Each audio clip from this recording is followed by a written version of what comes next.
ప్రతి ఒక్క తల్లిదండ్రులకి పేరు పేరున చెప్తున్నానండి. రేపు సిబిఎస్ఈ 10th ఎగ్జామ్ నడుస్తుంది. పిల్లలకి ఎక్కువ బర్డన్ వేయకండి. నిదానంగా రాసిరా, పక్క వాళ్ళతో మాట్లాడకుండా డీబార్ అవ్వాల్సి వస్తుంది, చూసుకొని రాసిరా అని చెప్పండి. నేను ఎందుకు ఈ మాట చెప్తున్నానంటే నీటిలో నేను అనుభవించానండి. బాబు ఎగ్జామ్ రాసి బయటకు వచ్చాడు మా అమ్మాయితో పాటు.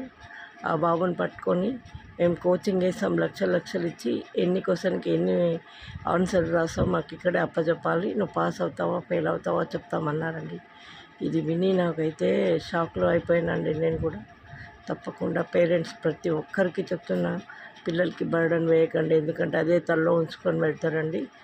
మళ్ళీ వాళ్ళు ఎగ్జామ్ రాసే వైపు వాళ్ళకి అమ్మ వాళ్ళు ఇలా అన్నారు నేనేం రాయాలని తోచకుండా అయిపోతుందండి. దయచేసి బర్డన్ వేయకండి.